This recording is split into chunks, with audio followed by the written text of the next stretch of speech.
Kondisi remaja penikam adik tiri di Bandar Lampung membaik.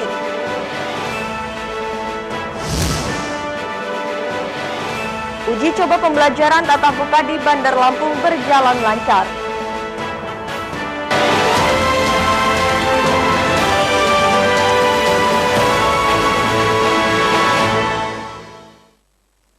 Tabik pun. Selamat pagi pemirsa iNews di Bandar Lampung dan sekitarnya. iNews Lampung kembali hadir ke hadapan Anda selama 30 menit ke depan. Kondisi remaja yang menikam adik tirinya hingga tewas di Bandar Lampung membaik. Sementara itu, polisi masih menyelidiki motif peristiwa tersebut. Pemirsa, bersama saya Citra Ramadanti, inilah iNews Lampung selengkapnya.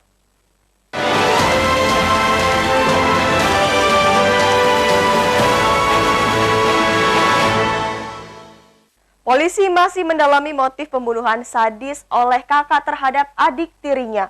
Petugas masih menunggu kondisi kesehatan pelaku pulih sebelum melakukan pemeriksaan kejiwaan.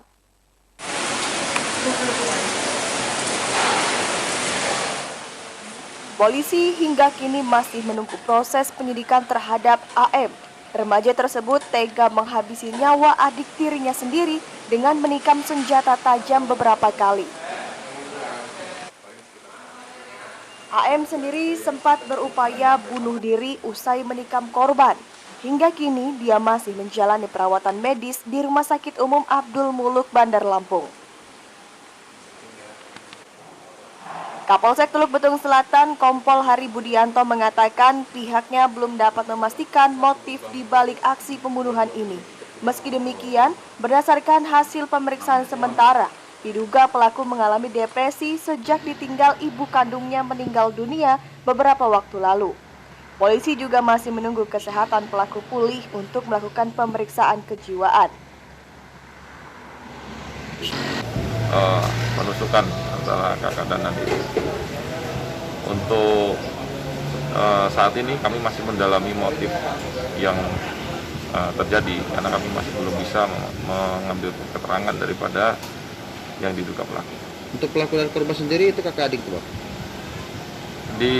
Berdasarkan dari keterangan saksi-saksi, mereka adalah kakak adik. Untuk dugaan motif awalnya apa itu, Pak? Kalau sementara waktu masih belum kami ketahui persis, tapi yang jelas kami akan dalamin lagi, di mana untuk diduga pelaku ini tiba-tiba langsung menusukkan ke adiknya. Diberitakan sebelumnya seorang bocah laki-laki berusia 12 tahun di Teluk Betung Selatan, Bandar Lampung menjadi korban pembunuhan yang dilakukan oleh kakak tirinya sendiri. Dari Bandar Lampung, Andres Avandi, iNews melaporkan.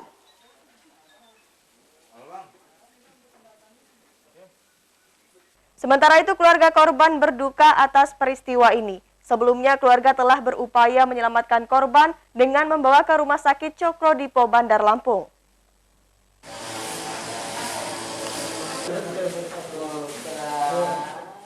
Isak tangis Wartono tak terbendung saat mengetahui putra bungsunya PR meninggal dunia.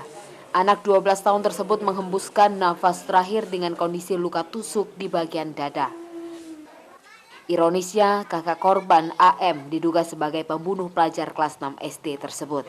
AM juga melukai dirinya sendiri usai menikam korban. Peristiwa ini terjadi di rumah korban di Teluk Betung Selatan, Bandar Lampung. Saat itu orang tua dan tetangga korban sempat mendengar teriakan korban menjerit meminta pertolongan. Ayah dan tetangga yang mendengar teriakan korban langsung melihat lokasi kamar tidur anaknya di lantai atas rumahnya. Betapa terkejutnya Warnoto saat melihat kedua putranya dalam kondisi bersimbah darah.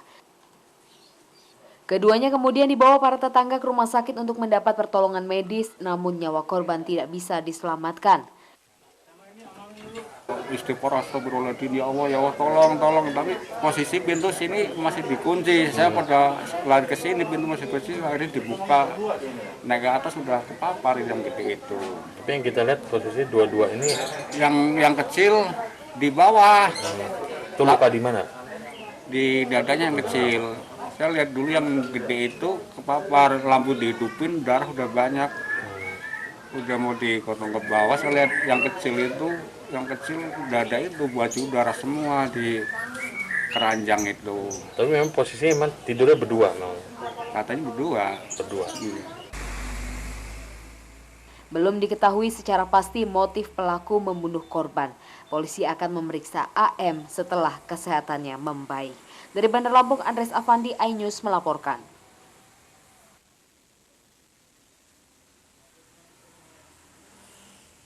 Masih rendahnya pencapaian target vaksinasi di Lampung membuat serbuan vaksinasi terus digencarkan di Bandar Lampung untuk menarik simpati warga. Alumni Akabri 98 menggelar vaksinasi massal. Peserta vaksin dan warga kurang mampu mendapatkan bantuan paket sembako.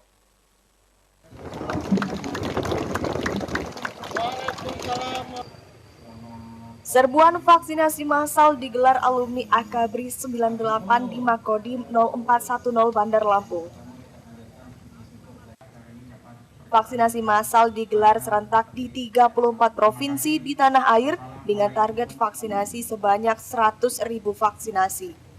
Sebanyak 75.000 paket bantuan sosial diberikan kepada masyarakat kurang mampu terdampak COVID-19. Aksi kemanusiaan yang digelar alumni Akabri 98 ini disambut antusias warga. Sejak pagi, warga ramai mendatangi Makodim 0410 Kota Bandar Lampung. Senang sih, senang banget. Ada bantuan ini vaksin, biar kita bisa sehat, jauh dari segala hal penyakit. Ya, alhamdulillah kami berterima kasih yang sebanyak-banyaknya. Program serbuan vaksin massal ini terus digencarkan sesuai target pemerintah yang tujuannya menekan laju penyebaran COVID-19.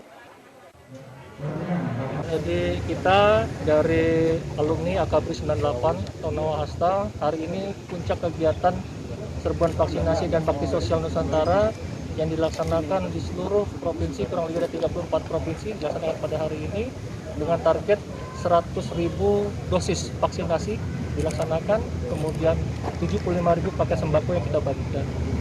Ini adalah salah satu bentuk kegiatan bagaimana kami alumni Akabri 98 terdiri dari 3 matra dan 1 kepolisian sama-sama berusaha untuk ikut turun serta membantu program pemerintah dalam rangka percepatan vaksinasi dan memberikan bantuan yang bisa kita berikan kepada masyarakat yang terdampak langsung terhadap pandemi COVID-19 yang sudah berlangsung kurang lebih hampir 2 tahun di negara kita.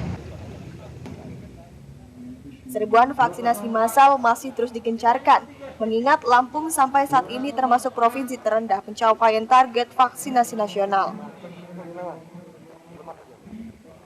Berdasarkan data Kementerian Kesehatan, dari 6.645.226 total sasaran vaksinasi di Lampung, baru sebanyak 1.138.805 jiwa atau sekitar 17,14% yang mendapat vaksin dosis pertama. Dan 9,38% atau sebanyak 623.489 jiwa untuk jumlah vaksinasi dosis kedua. Dari Bandar Lampung, Andres Afandi, iNews melaporkan.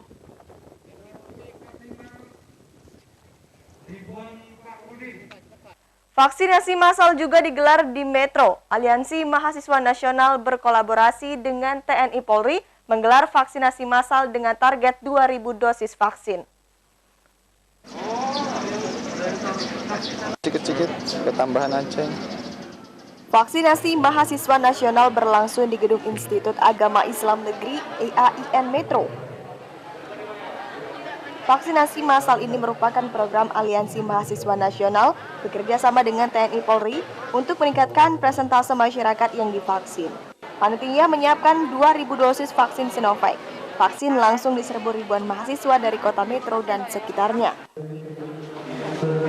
Untuk hari ini sendiri kita menyiapkan ada 2.000 dosis target, dan kemudian ini kita peruntukan untuk kawan-kawan mahasiswa se-Lampung, khususnya di Metro Lampung dan juga teman-teman di mahasiswa IAIN Metro Lampung. Besar harapan setelah adanya vaksinasi ini, setelah adanya gerakan vaksinasi mahasiswa nasional bisa tercapai herd immunity, lalu kemudian kita berharap ini menjadi langkah awal agar supaya perguruan tinggi, sekolah dan sebagainya bisa melaksanakan pembelajaran tatap muka.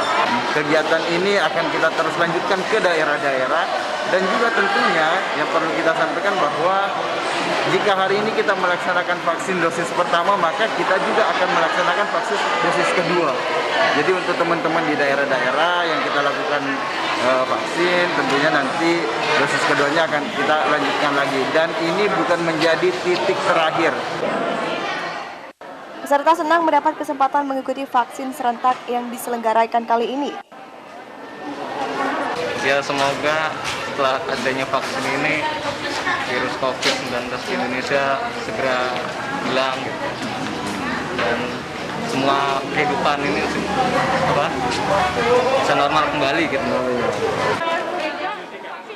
Kegiatan kali ini ditinjau langsung dari Wali Kota Metro, Wahdi Sirajudin, beserta Forkopimda Kota Metro. Selain Kota Metro, kegiatan serupa juga digelar di 9 titik lain, antara lain Manado, Banten, Bogor, Palembang, Samarinda, Pontianak, Surakarta, dan Purwakarta. Total sebanyak 55.069 dosis vaksin jenis Sinovac. Dari Metro, Joko Jodipra, iNews melaporkan.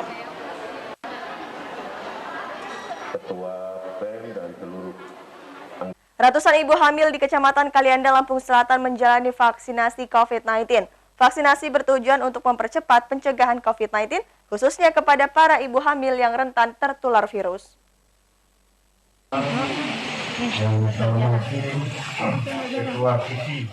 Pemkab Lampung Selatan mulai menggencarkan vaksinasi COVID-19 kepada ibu hamil.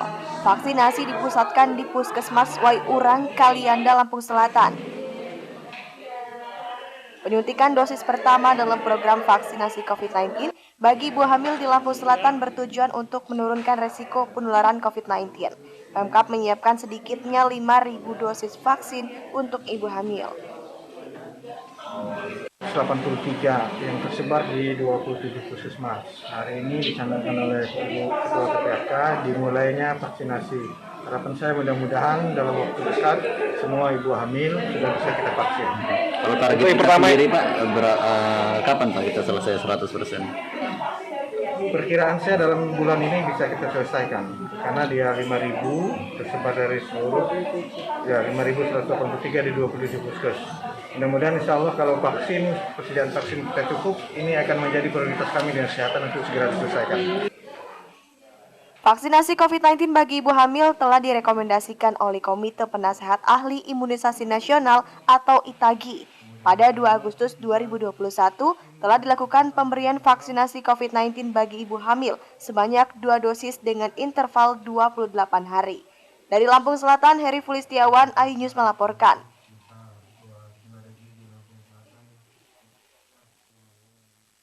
Pemirsa, setelah jeda pariwara berikut kami kembali dengan liputan tentang uji coba pembelajaran tatap muka di Bandar Lampung berjalan lancar. Tetaplah bersama kami.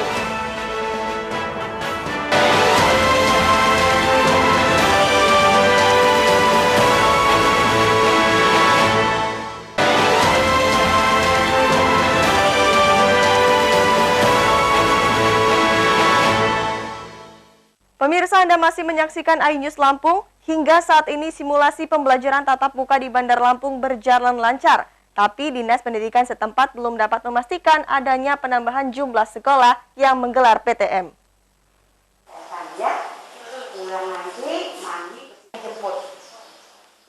PLT Kepala Dinas Pendidikan Kota Bandar Lampung, Sukarma, menyatakan berdasarkan laporan baik dari guru dan orang tua, PTM berjalan lancar. Belum ada laporan tentang adanya klaster baru sekolah. Pemkot sudah melakukan penambahan vaksin untuk siswa kelas 7 dan 8. Dinas Pendidikan akan berkoordinasi dengan Dinas Kesehatan bersama kepala sekolah untuk melakukan vaksinasi kepada siswa kelas 7 dan 8 di sekolah-sekolah. Dan insya Allah tidak ada keluhan dalam arti dan semoga tidak ada lagi yang namanya ada pandemi ataupun klaster baru, karena sampai dengan saat ini kita belum menerima adanya laporan dari guru ataupun dari orang tua siswa atas diberlakukannya PTM di Kota Bandar Lampung, khususnya di SMP dan SD yang sudah berjalan. Insya Allah kondisi anak-anak kita baik-baik saja. Meski begitu, Dinas Pendidikan belum bisa memastikan adanya penambahan jumlah sekolah yang akan melaksanakan PTM. Sukarema masih menunggu keputusan Wali Kota Bandar Lampung sekaligus Ketua Gugus Tugas Penanganan COVID-19. Kita sambil berdoa mudah-mudahan pandemi ini segera berakhir. Kalaupun nanti hasil evaluasi kita laporkan kepada Bunda Bu Wali Kota, karena yang Ketua Gugus Tugas itu kan beliau. Nanti kebijakan itu ada dengan beliau. Apakah menambah porsi apa seperti apa itu nanti bergantung Ibu Wali Kota. 1 bulan lagi ya Pak atau seperti? Iya, sebagaimana yang sudah diarahkan oleh beliau. Sebelumnya lebih dari 50 sekolah di Bandar Lampung menggelar PTM terbatas. PTM masih menerapkan protokol kesehatan dengan ketat. Dari Bandar Lampung, Ruslan AS, iNews melaporkan.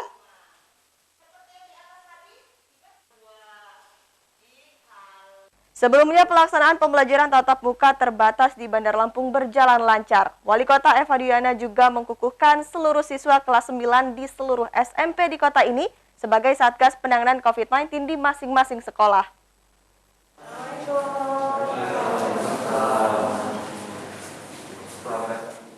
Wali Kota Bandar Lampung kembali meninjau pelaksanaan pembelajaran tatap muka terbatas di sejumlah sekolah. Tujuan pengecekan juga untuk memberi semangat pelajar untuk rajin belajar. Guru dan siswa juga diingatkan untuk menerapkan protokol kesehatan. Untuk menekan penyebaran COVID-19, Wali Kota Eva Diana juga mengukuhkan seluruh siswa-siswi kelas 9 untuk menjadi Satgas COVID-19, sehingga bisa saling mengingatkan pentingnya protokol kesehatan.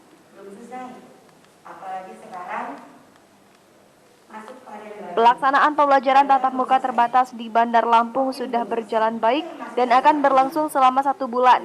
Jika tidak terjadi penularan dan Bandar Lampung masuk level 2 atau zona hijau, maka proses belajar mengajar bisa berlangsung secara normal. Untuk PTM terbatas ini sampai kapan, Bu? Sebulan mungkin.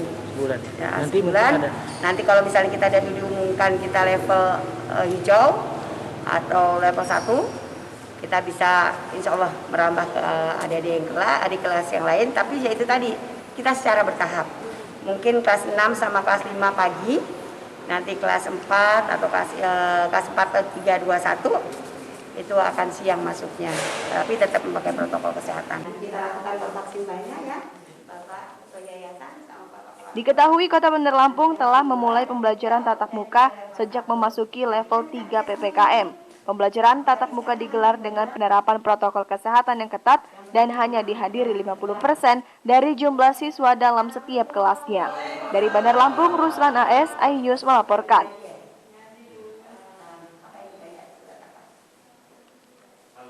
Tidak hanya di Bandar Lampung, uji coba pembelajaran tatap muka juga digelar di Lampung Selatan.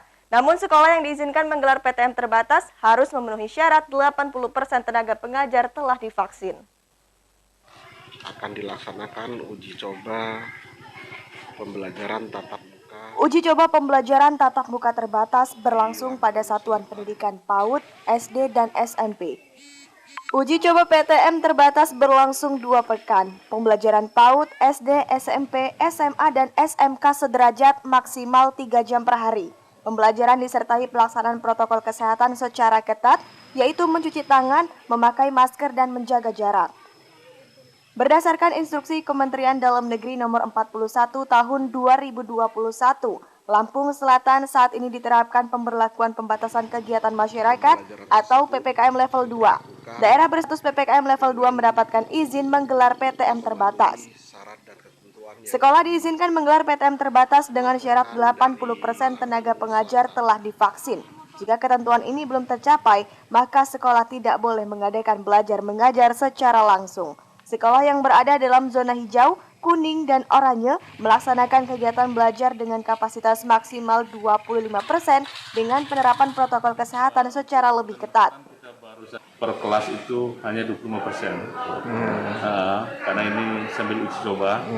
Dan sekolah yang boleh mengadakan PTM itu gurunya sudah divaksin minimal 80%. Untuk PTM sendiri dari jenjang apa nih Pak? Dari PAUD, SD, SMP, bahkan tadi kita SMK. Jadi seluruh jenjang. Untuk awal ini yang masuk seminggu berapa kali ini Pak? Atau setiap hari atau gimana pengaturannya? Tiap hari, cuma dia 25% bergilir. Jadi satu kelas itu maunya 32, itu hanya 25% aja. Jadi bergilir, 20% ini, 20% besok. Jadi ketemu semua nanti. Pembelajaran tatap muka terbatas dilaksanakan dengan memperhatikan zonasi resiko COVID-19 per desa atau kelurahan. Dari Lampung Selatan, Heri Felistiawan, iNews melaporkan.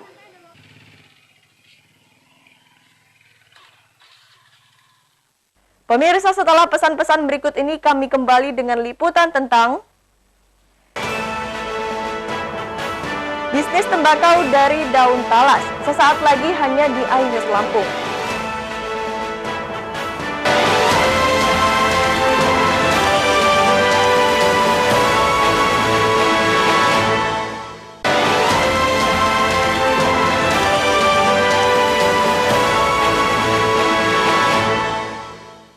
Talas beneng atau Suriname biasanya dikenal sebagai tanaman biasa. Tapi di tangan Rusman, tanaman ini menjadi komoditas yang cukup menjanjikan. Warga Kampung Srikaton, Kecamatan Anak Tuha, Lampung Tengah ini menjadikan tanaman talas menjadi tembakau. Pemirsa, laporan tersebut mengakhiri iNews Lampung hari ini. Bersama kita cegah penularan COVID-19 dengan mematuhi protokol kesehatan, seperti memakai masker, hindari kerumunan, dan mencuci tangan dengan sabun dan air mengalir. Terima kasih dan sampai jumpa. Karena yang kita jaga produksi daun. Dampak COVID-19 memang sangat berdampak besar bagi masyarakat. Namun, inisiatif yang dibuat oleh Rusman, warga Kampung Srikaton, Kecamatan Anak Tuha, Lampung Tengah ini patut diacungi jempol.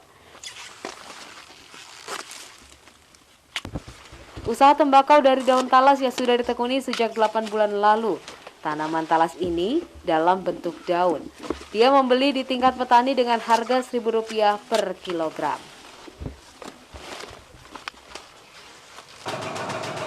Proses pembuatan tembakau dari talas tersebut dimulai dari daun talas yang sudah dipanen. Daun talas didiamkan selama 1 jam. Setelah menguning, daun akan dicincang halus dan dijemur hingga kering. Potongan kecil ini yang menjadi tembakau.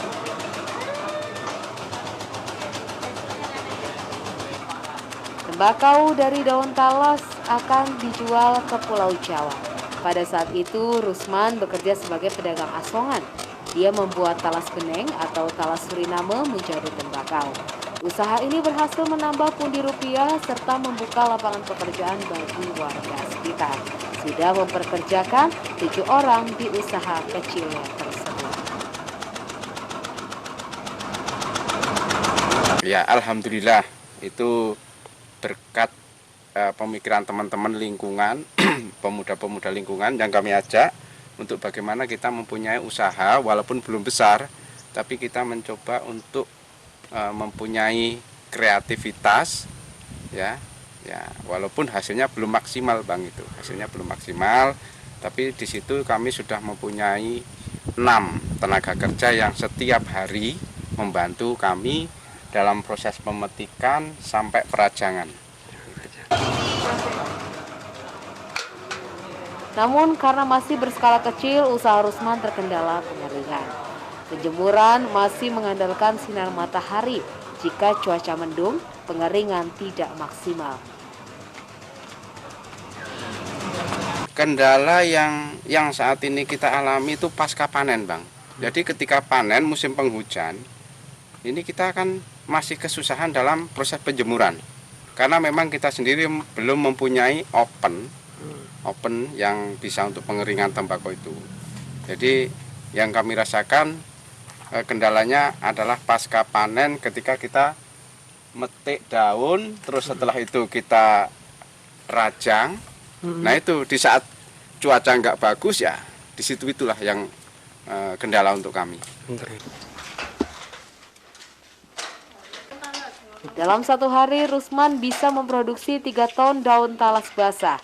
Bisnis tembakau dari talas cukup menjanjikan. Dari Lampung Tengah, Roy Emperloli, iNews melaporkan.